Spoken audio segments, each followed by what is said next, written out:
Olá a todas e a todos, boa noite, boa noite. Sejam bem-vindos a mais uma live, são Conversas com V. Eu estou aqui com um grande amigo, Nexus Faria. O Nexus é um jurista guineense, está também aqui em Portugal. Nexus, boa noite, um abraço e obrigado por teres aceito o meu convite para conversarmos sobre a política na Guiné-Bissau.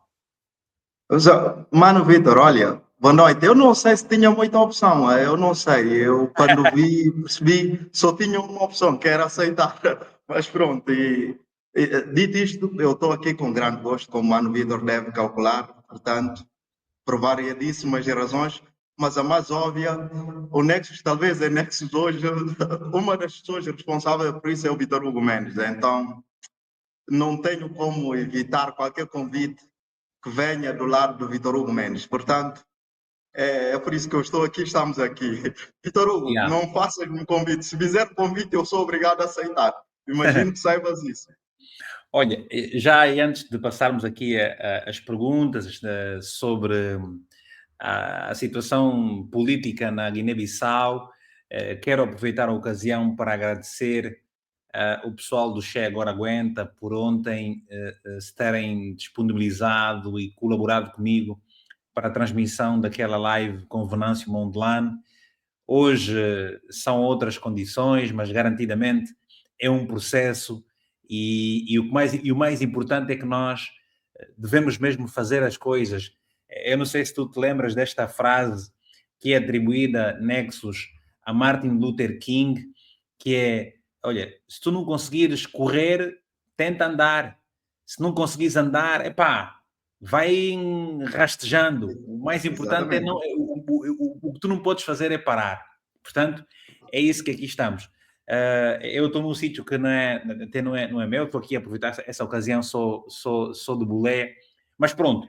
Nexus, eu convidei-te na qualidade de jurista guineense, muito ativo nas redes sociais, comentarista em programas de televisão, tens um trabalho bastante louvável e discutes muito bem com propriedade, com bastante isenção, lógica, com recurso àquilo que é a lei. Discutes, dizia, os temas sobre a Guiné-Bissau. Eu quero perguntar-te o seguinte, Nexus, segundo o que dizem muitos juristas, o mandato do presidente Umaro Sissoko Embalo terminou no dia de ontem. Queres fazer um enquadramento histórico para nós percebermos como é que aqui chegamos e o que é que vai acontecer nos próximos tempos? Com certeza, Mano Vitor. Mais uma vez, aproveito, cumprimento o Mano Vitor, cumprimento os telespectadores, mas antes de responder a sua questão, permita-me só deixar uma nota breve de 30 segundos. À vontade. Não sei se o Mano Vitor já reparou, o Mano Vitor tem feito o trabalho do cumprimento daquilo que é liberdade de imprensa, não só aqui em Portugal, mas dando cobertura a todos os países africanos da expressão oficial portuguesa, principalmente os países que encontram numa situação de mais difícil relação com as liberdades fundamentais, nomeadamente a liberdade da imprensa e a liberdade de expressão. Repara, para Guiné-Bissau, como recentemente o Vitor tem desempenhado, ainda ontem com o Venâncio Mondlane, a questão de ceder espaço de fala para discutir e debater os assuntos dos nossos países.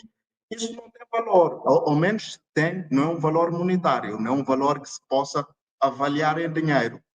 Porque o Vitor faz isso, eu também não sei. Talvez a Vitor é a pessoa mais indicada para responder a essa questão, mas parece-me notório e inegável que aquilo que o Vitor vem fazendo nos últimos anos, no sentido de dar, criar espaço de fala para discutir e debater ideias sobre a construção da nossa sociedade, é algo para mim que é indescritível, não tem preço e é um reconhecimento merecido.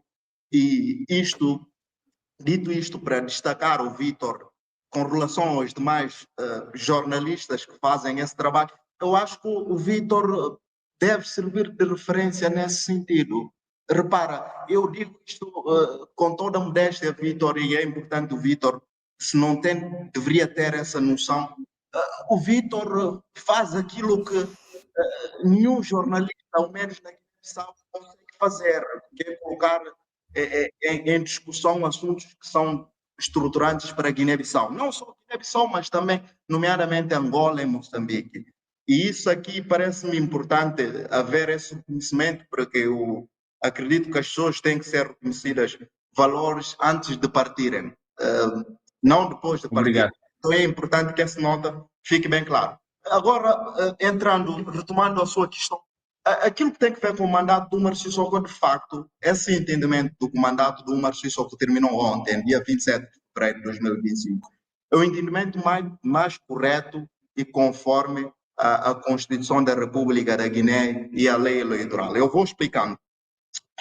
O Vitor tem presente, e claro, todos os telespectadores que são amigos da Guiné ou são guineenses também devem ter presente que o Umar Sissoko Embalo, em função das últimas eleições presidenciais que aconteceu em 2024, terminando em 2025, tomou posse mediante um contencioso que tinha sido instaurado no Supremo Tribunal, que faz vestes do Tribunal Constitucional na Guiné-Bissau. Não aguardou o pronunciamento do Supremo Tribunal, decidiu tomar posse dia 27 de fevereiro de 2020.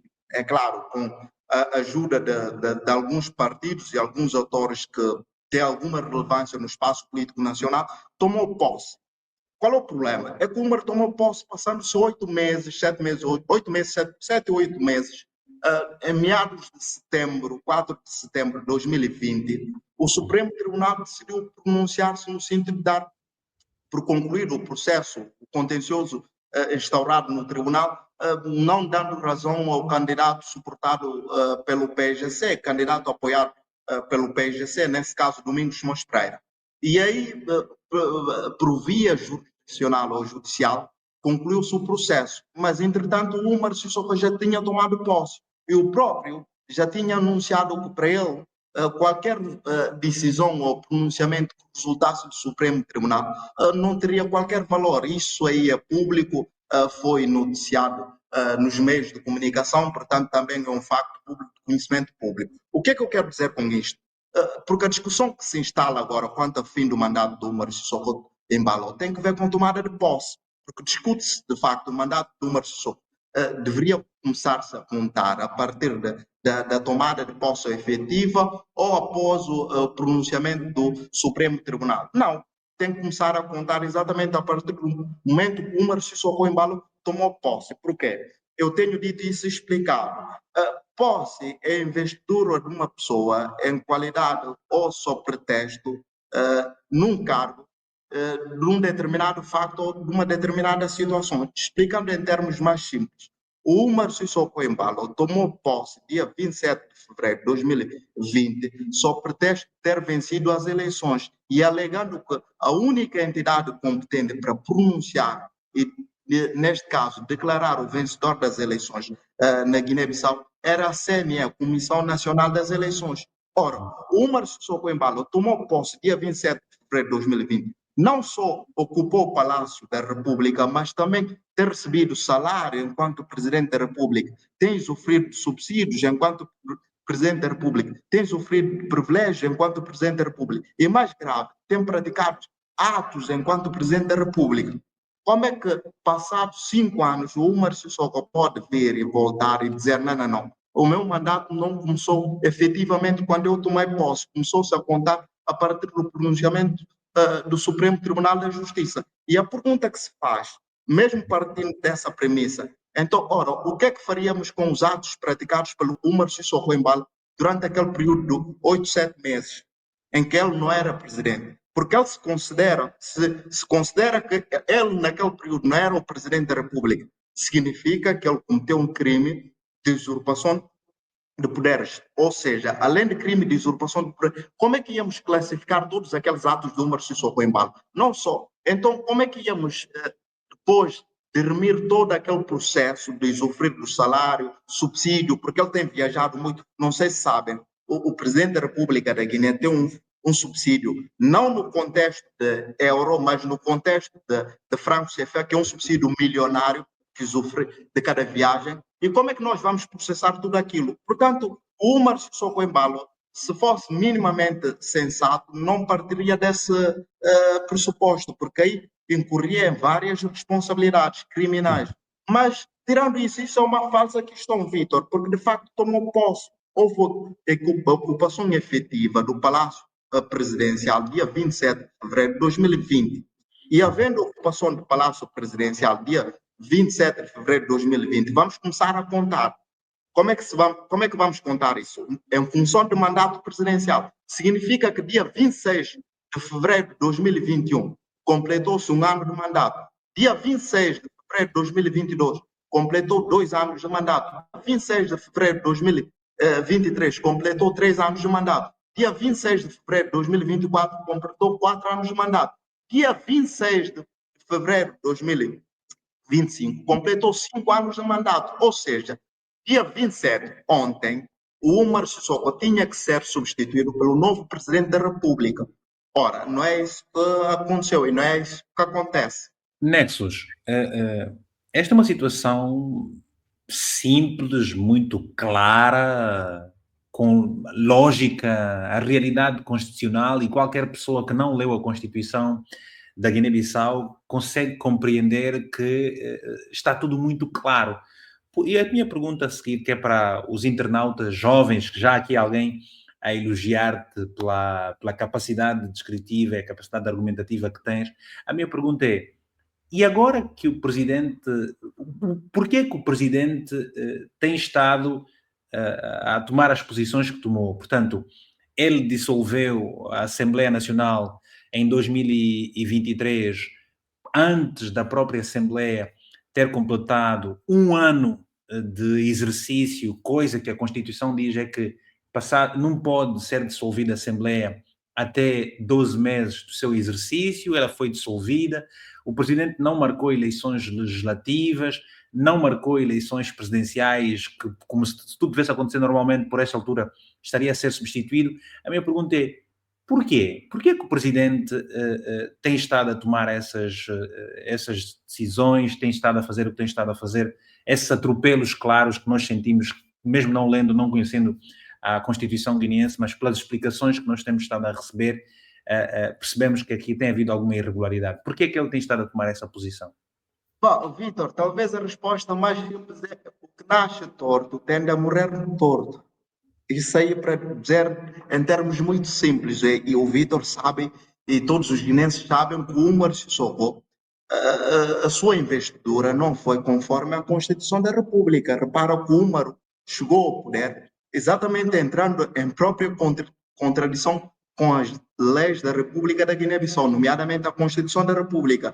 Não sei se o Vitor tem memória, mas o Umar Sissoko decidiu tomar posse sem chancela do então presidente da Assembleia Nacional Popular na altura, Supriano Kassama. Mas, além disso, também a maioria dos deputados não estavam constituídos naquela Assembleia. Tanto que é assim que essa situação hoje está aqui presente a ser discutida. Quando tomou posse de forma desconforme, obviamente que a continuidade do exercício do seu poder tenderá a ser à margem da Constituição da República, porque entrou lá à margem da Constituição. É claro, só pretexto ter vencido as eleições, mas entrou lá à margem da Constituição da República. Não tomou posse conforme dita a Constituição da República. Mas, além disso, repara, eu tenho dito isso. Aqui, nos bastidores da Faculdade de Direito, nós estudamos uma coisa muito importante, que é o conceito da legitimidade. O que é legitimidade? Legitimidade pressupõe uma relação simbiótica entre as duas coisas. O exercício do poder da autoridade, de um lado, e o dever de obediência do outro lado. Ou seja, exercício do poder da autoridade do governante e dever de obediência do governado. Mas um governado, neste caso, eu, Vitor, ou qualquer outro cidadão, só tem dever de obediência se quem chegou lá chegou conforme as regras pré-estabelecidas, ou seja, conforme o contrato social que nós estabelecemos. Uhum. Se uma pessoa chega lá por via não convencional, por via daquilo que nós não escrevemos como contrato, obviamente que a tentação de se manter lá terá de ser por via da força, porque da parte de cá, como temos assistido na Guiné-Bissau, haverá aquela Alô, né? figura sendo questionada. E ele, o único mecanismo posição e o seu poder, será por via fáctica, por via da força, impondo, como ele tem demonstrado nos últimos anos. E ele, obviamente, que além disto, Úmaro apresentou logo no início uma vocação clara de concentrar os demais poderes da República. Ora, qualquer pessoa sabe que um Estado de Direito funciona com base em princípio de repartição de poderes, separação dos poderes. Ou seja, não existe nenhum órgão de soberania com poderes absolutos. E quem não tem vocação de responder perante os atos que pratica, não pode deixar os outros órgãos funcionarem em plenitude e em normal funcionamento. O que é que isto pressupõe? Pressupõe exatamente a eliminação dos outros órgãos que deveriam servir de equilíbrio e garantir o equilíbrio do exercício do poder presidencial, mas mais do que isso, exatamente também no sentido de esvaziar qualquer espécie de controle que pode resultar por parte desses órgãos. E, obviamente, esse tipo de ato, esse tipo de comportamento só é cabível à margem da Constituição, porque, do ponto de vista constitucional, não tem enquadramento. E quando é Agora, assim, acaba por se afastar da Constituição e vai atuando em função da sua livre discricionariedade, em função da ou sua seja, vontade. ou seja, Nexus, para os nossos amigos que nos estão a acompanhar, jovens, isto é um debate muito importante, tem a ver com a realidade política de um país, tem a ver com o futuro de muita gente e, portanto, atos de grande irresponsabilidade dos líderes atuais na política terá consequências profundas na vida de muitos jovens que nos estão a acompanhar e é importante que a juventude perceba isso. Se não entende, convém ouvir, convém ler, convém ajudar a partilhar esta live para elucidar as pessoas e, naturalmente, cada um depois poder se posicionar para as mudanças que são necessárias nos nossos países. Nexus, perante tudo isto que já apresentaste aqui de forma factual, com base na experiência e na propriedade que tens enquanto guinense, agora, nós esta semana, no último domingo, ficamos a ler nas notícias que o presidente Umaro Sissoko Embaló anunciou que as eleições vão acontecer, presidenciais, vão acontecer no dia 30 de novembro. Ora, o que é que tu achas? Vão acontecer eleições presidenciais e as legislativas? Como é que, porque o país está neste momento sem uma Assembleia Nacional funcional, ou seja, existe um regime presidencialista quando é um regime semipresidencialista, porque tem um primeiro-ministro, queremos perceber isso. O que é que tu achas? A oposição diz que as eleições deviam acontecer pelo menos em maio. O que é que vai acontecer no meio de toda esta situação? Até porque o dizer que as eleições são para novembro não tem cunho jurídico, porque o que tem cunho jurídico é um decreto presidencial, que ainda não saiu, até onde eu sei. Mas mesmo esse decreto não teria sustentabilidade constitucional. Mas agora, repara, a colocação, uma observação do Vítor é muito interessante e ilustrativo. Permita-me só, o Vítor disse que era importante, principalmente para a juventude e os jovens. É claro, isso está aqui em jogo. Eu tenho dito isso, não propriamente nos fóruns da RTP, mas que isso aqui nós estamos perante uma discussão dos valores, não é de personalidades. Isso não é uma discussão de pessoas, entre uma Sissoko Embaló, Domingos Simões. Não, não, não. Nós estamos a discutir aqui o tipo de sociedade que queremos daqui para frente. Qual é o projeto de sociedade que queremos? Uma sociedade livre, justa, ou uma sociedade que funciona sob regras unilaterais de uma pessoa? Mais do que isso, repara, agora sustentando até do ponto de vista teórico aquilo que o Vítor disse. Sabe que é curioso, na dissertação do professor Emílio Cafo Costa, Limites Materiais, que agora está em formato de manual de direito constitucional, Limites Materiais da Constituição da República da Guiné, há uma passagem de um texto desse livro que diz que a Constituição é um compromisso assumido entre o presente e o futuro. Ou seja, é aquilo que se decide no presente, o que é que se quer no futuro. Quando a pessoa não respeita aquele contrato, aquelas regras, obviamente não está só a comprometer o futuro, mas está a comprometer o presente, está a comprometer o futuro de uma geração. E obviamente que a nossa geração não pode dar este poder a ninguém na Guiné-Bissau. Não podemos permitir isto. Ninguém pode ter poder ditar o rumo, o percurso da nossa vida com base em seu subjetivismo próprio. Isso não podemos aceitar. Mas deixa-me ainda ser um pouco mais profundo em função da observação que o Vitor fez. Sabe, aquilo que estamos a discutir aqui não é a marcação agora das eleições por parte do Umar Sissoko Embalo, seja por via de decreto, ou pronunciamento ou anúncio, isso já é extemporâneo, não é isso que interessa aqui. Nós estamos a discutir, vamos ter que discutir, estamos a discutir, é se o Umar Sissoko atualmente é o presidente da República da Guiné-Bissau. Eu, em função daquilo que já tenho dito e vindo a dizer, obviamente que a minha conclusão parece muito óbvia. Obviamente que o Umar foi a pessoa não só responsável, mas determinante por criação de toda essa situação caótica. E, obviamente, o Umar Sissoko não pode tirar benefício das próprias ilegalidades que ele contribuiu e participou na sua criação. Não pode. Admitindo um aumento do mandato presidencial ao Umar Sissoko, estaríamos a negar todo aquilo que determina o ordenamento jurídico guineense, nomeadamente a Constituição da República, no seu artigo 66, número 1, que diz que o mandato presidencial tem um limite de 5 anos.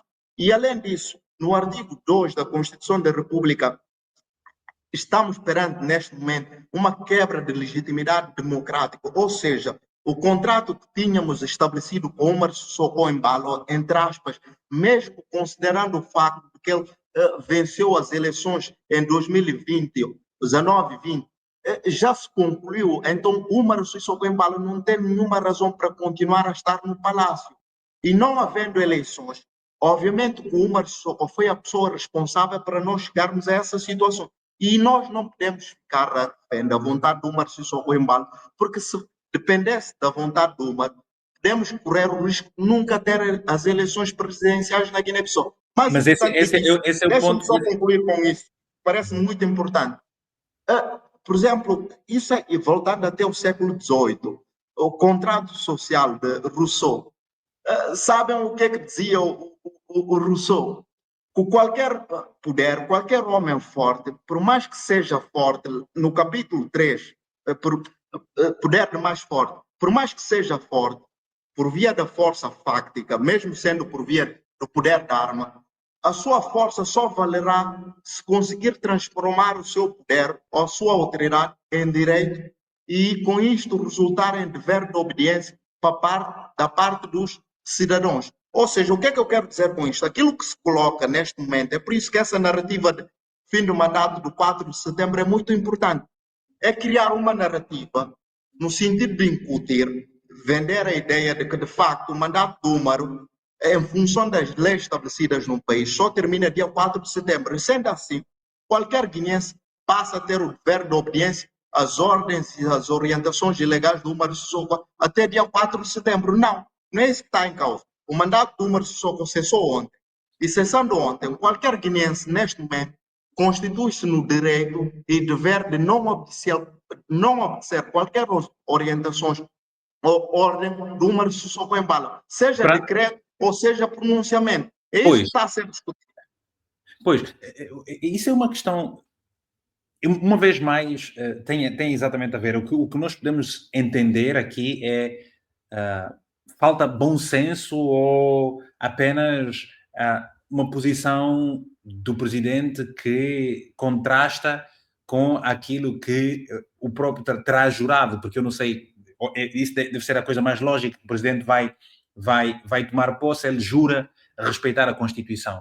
E nós temos estado a ver cada vez mais os líderes africanos, e não só, juram a Constituição, às vezes até põem a mão sobre a Bíblia, mas depois, em termos práticos, não defendem isso mesmo. Maquiavel também falava sobre essa questão, aliás, o livro vem a respeito dessa questão. Agora eu pergunto-te, a Guiné-Bissau, portanto, se tiver que acontecer, elas têm que fazer eleições gerais, simultâneas, as presidenciais e as legislativas. A Guiné-Bissau tem um histórico negativo do ponto de vista das realizações de eleições, de incumprimento de prazos dos presidentes, golpes de Estado e tudo mais. Como é que tu achas que os partidos se vão posicionar? Como é que achas que a sociedade guineense se vai posicionar se vai efetivamente partir-se para o diálogo, quando o presidente já disse que não quer dialogar com ninguém, portanto, não quer ouvir os partidos políticos, não precisou de ouvir os partidos políticos, definiu a data de 30 de novembro para as eleições e ainda não fez sair um decreto presidencial. Os políticos vêm engolindo o Mário Sissoko há bastante tempo. Achas que a sociedade, os políticos vão continuar a sujeitar-se vou utilizar o termo, os caprichos, a vontade do presidente, ou poderá haver aqui uma revolução nunca vista na Guiné-Bissau para demover o homem do poder?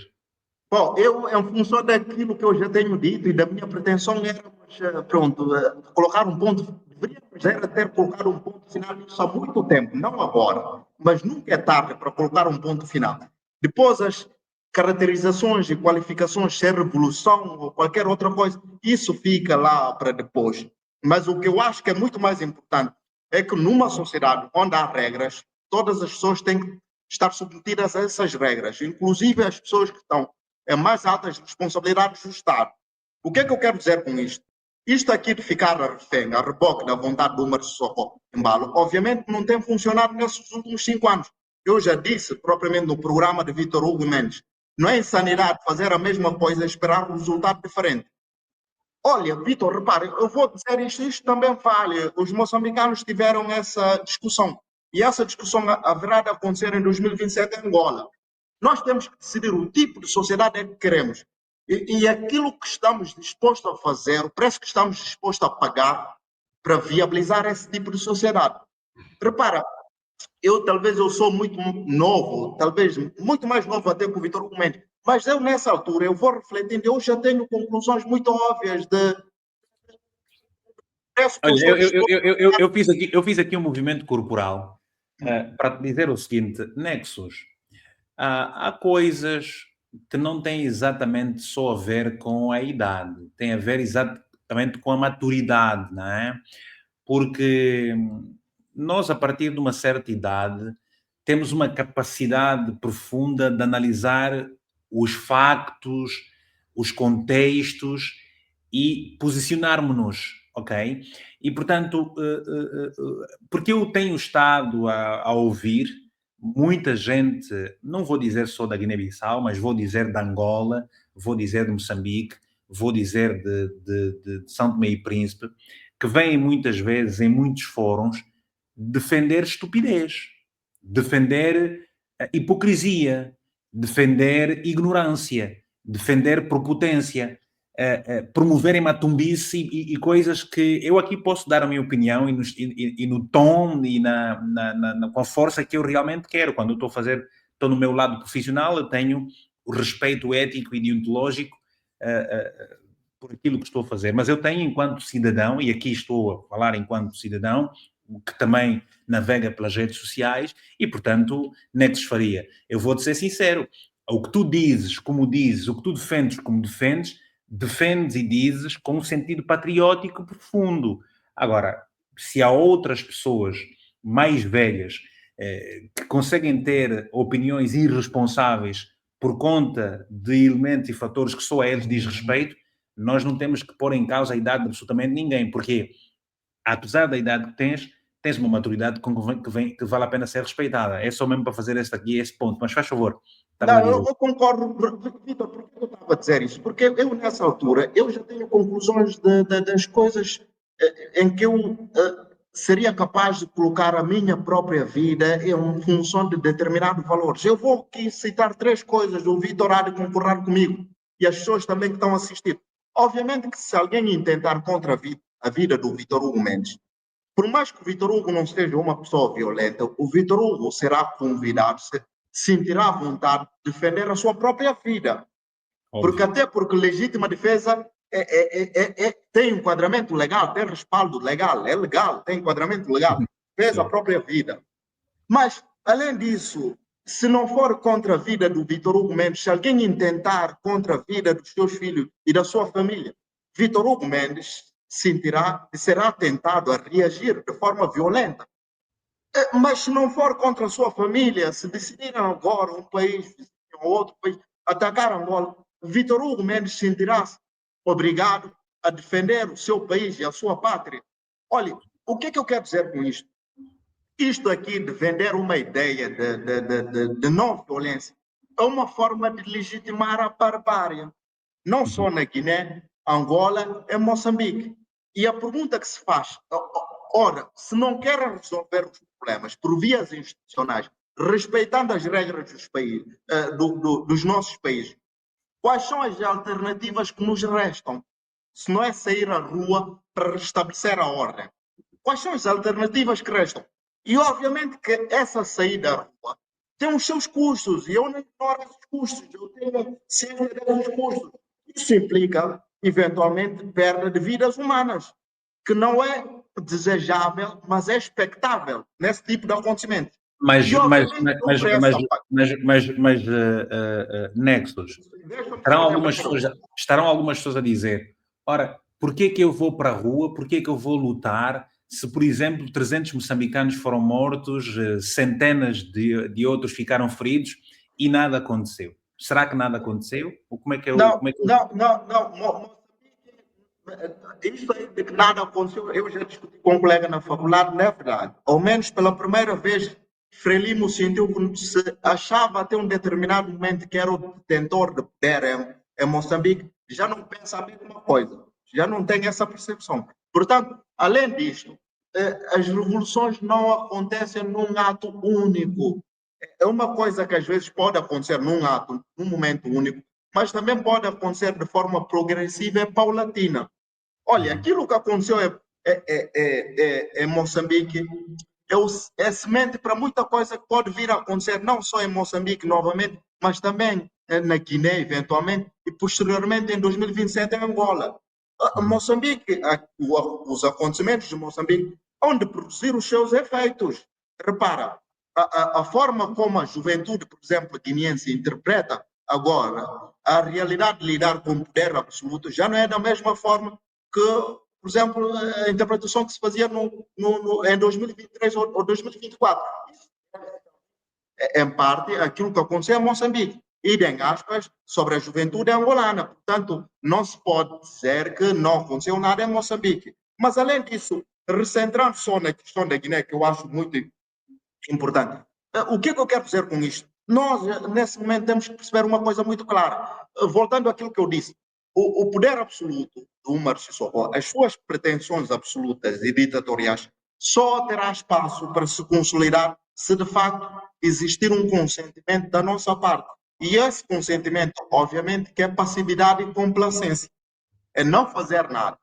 Obviamente que é lá de E perpetuar. Nexus, achas que perante aquilo que se pode considerar esgotamento da parte da sociedade civil, o esgotamento da parte da classe política por todo um conjunto de situações que catalogam a Guiné-Bissau como um Estado falhado, acreditas que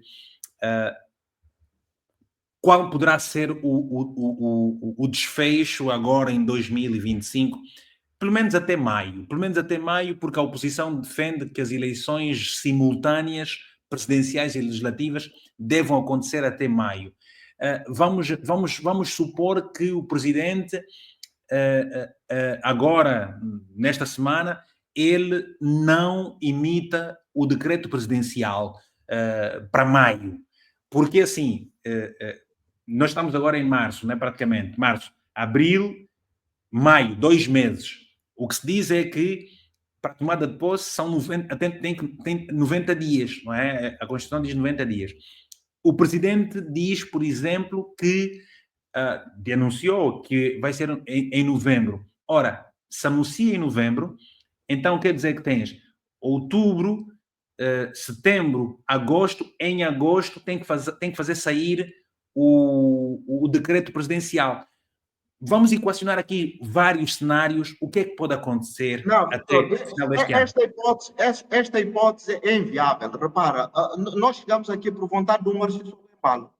E essa hipótese exatamente pressupõe dar seguimento à vontade do Márcio Paulo. Eu já disse isso.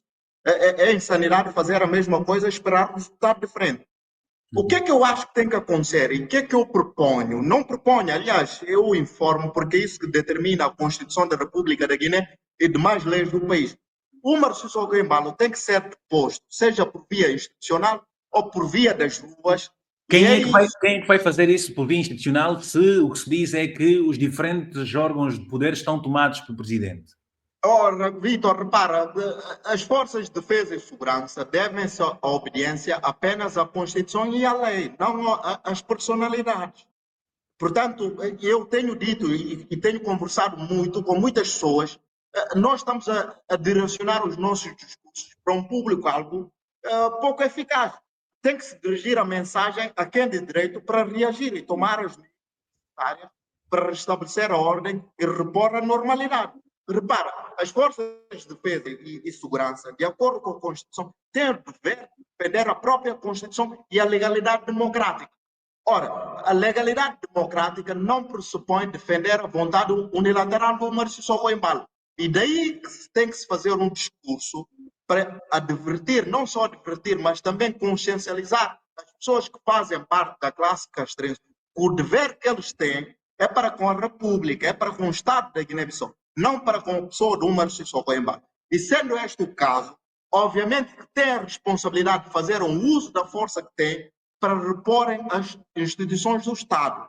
E isso, obviamente, pressupõe exatamente tirar quem não tem legitimidade e colocar a pessoa que tem legitimidade para que se convoque as eleições, conforme determina a Constituição, no prazo de 60 dias, pelo presidente interino, exatamente para a realização das novas eleições presidenciais na Guiné-Bissau. É isto que tem que acontecer. É esta solução que tem que ser colocada em cima da mesa. Isto de negociar com o Marciso Embalo é um atentado à Constituição da República, mesmo que a CDAO está a fazer. Repara, Vitor, não é engraçado. Então, num país, tem-se a Constituição e tem-se a lei do país. A lei determina uma coisa. Depois, quando chega o momento, de facto, para a efetivação da lei, afasta-se a lei e vai-se procurando negociar por via política. Isto é uma brincadeira. É brincar com assuntos estruturantes e coisas sérias do Estado. Eu tenho dito isso. Qualquer pessoa minimamente consciente e séria percebe-se que as coisas não funcionam por essa lógica. Funcionam num país que tem pretensão de não ser Estado. Porque num país que tem pretensão de ser Estado, tem que ter capacidade de fazer valer a vontade das leis, não a vontade do homem. E é isso que tem que acontecer. E isso não resulta, não passa necessariamente, e nem por via secundária, de negociações entre os atores políticos. Não se negocia. Se negocia em função das regras, não à margem das regras do país. Ok. Nós estamos a terminar, temos agora 6 minutos, se tanto, para conversa. Eu gostava de olhar aqui para... E alguém há pouco tempo fez questão de dizer aqui algo que me parece ser fundamental. Talvez eu vou ver se consigo buscar aqui, mas não sei onde é que está esse comentário. Falava de Portugal. Pronto, falava de Portugal. Como é que achas que, por exemplo... não, vou tocar nesse aspecto.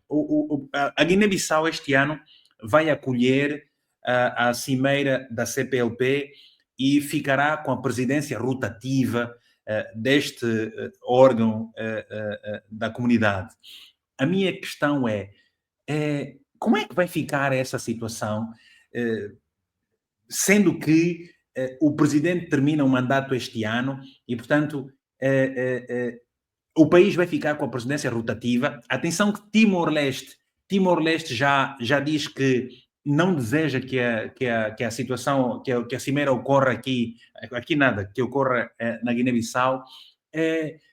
Achas que, por exemplo, que a União Africana, que a União Europeia, que a SADC, todas aquelas forças regionais, a CDAO, por exemplo, que vão dizer alguma coisa, têm que dizer alguma coisa, ou o que é que esperas destas organizações? Vitor, olha, sabe que eu vou te responder de uma forma muito mais engraçada. O que é que disseram sobre o caso de Moçambique? Então nós não tivemos exemplo recente. Repara, eu tenho dito isso, mas não é só muitas das vezes por uma questão de vontade. Obviamente que há uma bipolaridade de posicionamento a nível das organizações internacionais, começando desde logo pelas Nações Unidas, depois a Organização da União Africana e depois por exemplo, no nosso caso, CDAO, mas CPLP, essas organizações têm uma espécie de bipolaridade no posicionamento quanto à questão de valores. Eu tenho dito, eu vou dar um exemplo muito mais pragmático, por exemplo, o caso de Portugal. Eu conversei aqui na faculdade, tivemos num debate com um deputado da Iniciativa Liberal. Eu lembrei-lhe que, por exemplo, no caso da Venezuela, o governo português não só pronunciou-se, como houve prontidão a dizer: não, nós condenamos e nós não reconhecemos aquele resultado eleitoral. No caso da Ucrânia, claro, rapidamente, no caso de Moçambique, o que aconteceu? Para dizer, a relação que existe, até problemas históricos, entre Moçambique e, por exemplo, Portugal, coloca-se, por exemplo, em termos de comparação, é a mesma relação que existe, por exemplo, entre Portugal e Venezuela. Não, mas por que Portugal faz essa bipolaridade de posicionamento a nível de valores quanto ao processo democrático nos países terceiros? Eu não sei, já disse, talvez o governo português é a pessoa mais indicada para responder a essa questão. Mas, além disso, eu também tenho dito, repare, a política internacional funciona em função dos interesses dos países. Eu dei exemplo, obviamente, que estivesse lá agora o Macky Sall, o ex-presidente de Senegal, era confortável para ele, o Umar Sissoko Embalo, permanecer no poder por, sei lá, um período infindável, por variedíssimas razões, mas eu posso citar a mais óbvia, exatamente por causa daquela zona conjunta de exploração, zona de exploração conjunta que a Guiné tem com o Senegal, como o Vitor recorda muito bem, que foi muito bem discutido no seu programa, que o Umar Sissoko Embalo foi lá assinar aquele acordo desequilibrado sozinho. E para Senegal de Macky Sall, era confortável o presidente da República, Umar Sissoko Embalo, continuar na presidência da República por um período infindável. Para Portugal, não sei quais são as razões, mas eu sei que dessas organizações não se pode esperar muito. Não só porque há essa ambiguidade de posicionamento quanto a questões de valores, mas também há uma limitação. Repara, nós estudamos aqui no direito. Essas organizações internacionais têm déficit de um instrumento que nós chamamos aqui de instrumento de coercibilidade, ou seja, o uso do poder efetivo da força. Contrariamente aos Estados, não sei se o Vitor sabe, o Estado angolano, quando o Vitor não cumpre uma determinada ordem, o que é que o Estado angolano faz? Instrui as forças de segurança para irem ter com o senhor Vitor e repor a ordem. Ora, essas organizações internacionais não têm uma força de defesa e segurança própria. Carecem desse poder de efetividade, de efetivar a força. Não têm isto. E o que é que têm? Obviamente que têm questão de posicionamento, que depois, a nível de acontecimento das coisas, tem o seu impacto. Nós já vimos isso no caso da Guiné, no processo da libertação da Guiné, depois das Nações Unidas terem ido à Guiné visitar as zonas libertadas, o impacto que aquilo teve depois no reconhecimento da Guiné como Estado. É claro que isso tem o seu efeito nesse aspecto do reconhecimento do posicionamento que os atores políticos vão tomando a nível interno. Mas, tirando isso, as organizações internacionais não têm assim grande poder de alterar o rumo e percurso das coisas nos países terceiros, até por causa do princípio de não ingerência nos assuntos internos do país. E daí é que é importante os guineenses não colocarem a expectativa e a fé daquilo que vai sendo o posicionamento da comunidade internacional. Porque, do ponto de vista prático, isso não se traduz em nada. Aquilo que há de acontecer na Guiné, se é que vai acontecer, dependerá exclusivamente pura e dura dos guineenses. Numa verdade nua e crua, dependerá apenas dos guineenses. Se nós vamos continuar com um regime ditatorial, dependerá apenas da nossa vontade. Se nós vamos alterar para um regime muito mais liberal e democrático, também dependerá da nossa vontade. O que é que a comunidade internacional pode fazer nesse aspecto? Vamos supor que, em função dessas coisas, aí venha ocorrer uma deposição do Umar Sissoko Embalo. O Umar Sissoko Embalo foi deposto, mesmo que seja de forma violenta, com sacrifícios, até vidas humanas. Aí, sabe o que pode acontecer? Em função daquilo que tem ocorrido até agora, a comunidade internacional exatamente pode ficar em silêncio. Ficando em silêncio, dando a entender que aquilo era necessário exatamente para restabelecer a ordem na Guiné-Bissau, sem condenar, sem nada. Isso aí, obviamente, tem o seu impacto nessa perspectiva, Mas, tirando esses casos, a comunidade internacional tem pouca margem de manobra para fazer alguma coisa, nomeadamente CDAO, que também tem a sua situação lá, a crise para viver. CPLP, que nasceu de forma deficiente, teve infância difícil e traumática e está a sofrer com isso. Nações Unidas, que também nasceu como uma espécie de uma organização necessária para controlar os países que têm bomba atômica, que têm até hoje o assento permanente lá. Mais do que isso, essas organizações não são nada. Se quisermos olhar as coisas numa perspectiva mais realista, essa é que é a grande verdade das coisas. Olha, aqui um enquadramento transversal, talvez seja por isso que determinados líderes africanos que chegaram ao poder em circunstâncias muito particulares se tenham dissociado quer da CDAO, quer da União Africana, quer de todo o resto. Portanto, criar uma cisão profunda com os países colonizadores e, portanto, estão a caminhar pelos seus próprios pés e, ao que parece, aquilo que temos estado a ver e a ler, estão a avançar positivamente. Portanto, há aí uma nova geração de líderes africanos com uma inspiração muito panafricanista e mais contra as visões do Ocidente e, portanto, a África assim mesmo. Olha, Nexus Faria, obrigado por estas explicações muito positivas, muito claras sobre a Guiné-Bissau, no entendimento que você nos transmitiu, claramente, isso pode ser positivo para uns e negativo para outros, portanto, foi a sua opinião.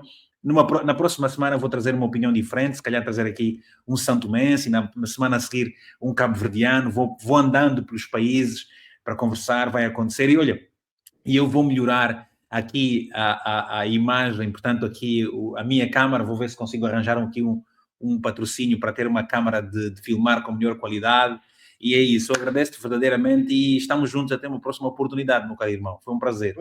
Vitor, olha, continua a cumprir o seu papel, sabe? Eu tenho dito, tenho citado Franz Fanon, que dizia num dos seus livros famosos que numa relação de relativa opacidade, cada geração deve escolher o seu destino ou a sua missão, cumpri-la ou traí-la. O engraçado é que o Vitor está a cumprir a sua missão. Em função daquilo que tem sido o rumo dos nossos destinos, o Vitor tem feito o seu papel. Obviamente, dorme com consciência tranquila. Eu o acompanho, muito antes de começar a ir no seu programa, já acompanhava. Exatamente, nunca se calou. Repara, hoje parece o caso aqui particular no Nexus, mas o Vitor também, aquilo que eu faço agora, o Vitor já fazia em 2000, por exemplo. Olha, deixamos-te ouvir. Não. Agora está. Deixaram Agora de está ouvir. bem. Agora está Por bem. exemplo, o que eu estava a dizer é que em 2020, e muita gente, isso é engraçado, sabe que o Vitor não tem razão para entrar, porque eu vou presumir. Afasta um bocadinho do microfone e falas mais para a gente ouvir melhor. Sim, dizias? Eu vou presumir uma coisa, pode confirmar. Eu aposto que o Vitor vive minimamente bem. O Vitor tem aquilo que são as condições básicas de subsistência. Ou seja, o Vitor não tem nenhuma outra razão para estar a reclamar sobre mudança política em Angola, se não é o bem-estar da Angola e o povo angolano. Porque isso não depende. Os seus meios de subsistência não dependem daquilo. Não depende daquela mudança. Mas mesmo assim ainda não se resignou, não se omitiu ao silêncio no seu conforto, deixando as coisas tomar o seu percurso normal. Não, tomou a iniciativa e posicionou-se politicamente. Isto tem os seus custos. As pessoas não sabem, mas isso tem os seus custos. E repare, e quando é assim, só pode o Vitor servir de referência, exemplo, obviamente, para as pessoas que em princípio são mais novas ou estão a entrar nesse percurso. E é o caminho que deve ser reconhecido e valorizado, e ser considerado como referência nas nossas sociedades, porque é isso que faz muita falta. Sim, é isso que faz muita falta. Olha, vamos ver, estamos a terminar exatamente 50 minutos. É assim, eu sou muito grato por cada experiência que eu vivi em Angola, difíceis, muito complexas, mas sinto orgulho das escolhas todas que eu fiz. Deus deu a todos nós um talento e uma missão. E, portanto, cada um de nós escolhe viver aquilo que é o seu talento, que é o seu dom, para servir, para servir. E quem não o fizer vai carregar o peso da sua consciência por, por aí fora.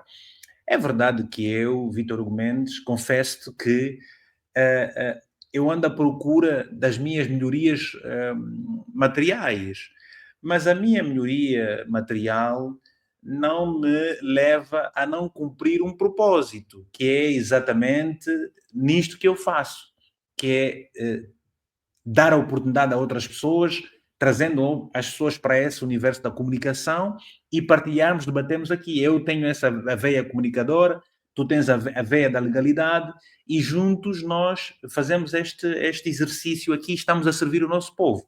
Agora, mas há pessoas que não, há pessoas que elas deixam de viver aquilo que é o seu propósito, deixam de viver e de servir aquilo que é que o dom que Deus lhes deu, em detrimento das benesses, de coisas que só essas pessoas sabem. Nós não podemos condenar as escolhas que cada um faz, porque nós pagamos o nosso preço com as nossas escolhas e os outros pagam o preço com as suas escolhas. Agora, há uma verdade que é muitos dos nossos irmãos comprometem a sua liberdade, comprometem a sua vida, a sua consciência por conta das escolhas que fazem. Bem, nós não podemos querer ser os moralistas nesta novela, mas temos aqui que aproveitar quem nos segue e incentivar as pessoas a realmente viverem o seu propósito. Eu costumo dizer, e abertamente, eu em 2009 tinha recebido propostas para ter cargos na rádio. Ao longo dos tempos fui tendo propostas transversais para me servir de alguma forma, para melhorar a minha vida financeira, para melhorar a estrutura de vida da minha própria família. Mas eu não quis, porque eu compreendi que aquelas ofertas, aquelas propostas não me eram convenientes, porque eu deixaria de ser quem sou, iria comprometer a minha consciência. E não aceitei. Até porque nós não precisamos de cargos públicos para criarmos ou para motivarmos, incentivarmos e direcionarmos uma sociedade. Ok? E é isso. Agora, o mais importante de tudo, como disseste, Nexus Faria, é que no final do dia, cada um, quando vai se deitar, carrega consigo o peso, todos os pesos, não é? E aquele que chega ao topo sem mérito, carrega o peso da sua consciência no silêncio barulhento do dia a dia. É isso que eu tenho estado a dizer. Eu, graças a Deus, quando chego à cama, eu durmo em 5 minutos. Tranquilo, epá, levo a vida na boa. E há outras pessoas que, por conta dos cargos, largam as amizades, traem a confiança de pessoas muito próximas e por aí fora. É a vida, são os tempos, mas nós temos que seguir firmes naquilo que é realmente a nossa intenção. Eu gosto de ser jornalista, eu gosto de ser comunicador e, portanto, eu vou mesmo aproveitar aqui esta rede social para trazer outras vozes, para dar voz a quem não tem, a quem não tem notabilidade, a quem tem propósito, a quem tem compromisso, a quem tem capacidade. Vou trazer isso. E eu vou-te ser sincero, muitas vezes conotam-me, uma série de palavras que me atribuem como bajulador, como oportunista, e eu digo, ok, o meu inimigo, ele procura sempre formas para, se não destruir, descredibilizar. Eu, na verdade, do meu inimigo até quero bem. Né? Deus também diz isso na Bíblia. Olha, do teu inimigo até podes dar água para beber, dá-lhe a água, dá-lhe tudo, não passas isso.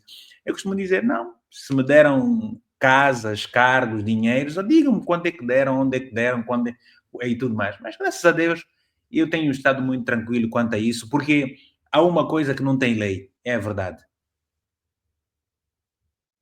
Exatamente, exatamente, mano, Vitor. Olha, Zé, só para dizer, mais uma vez, eu falo, mas essa minha fala não é só para a juventude guinense, é Não, para a é. juventude angolana, moçambicana.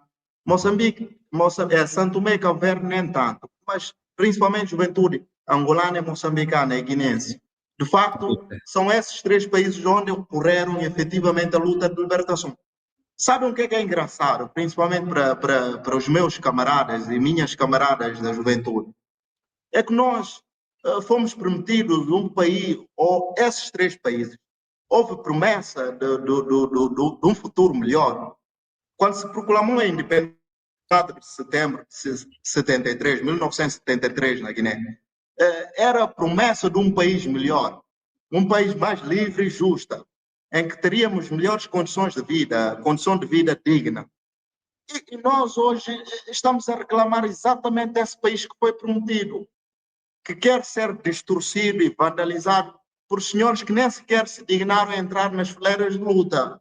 Repara, se nós formos lá ver os dirigentes atuais dos nossos países, são pessoas que nem sequer participaram efetivamente no processo de luta. E mesmo que tivessem participado,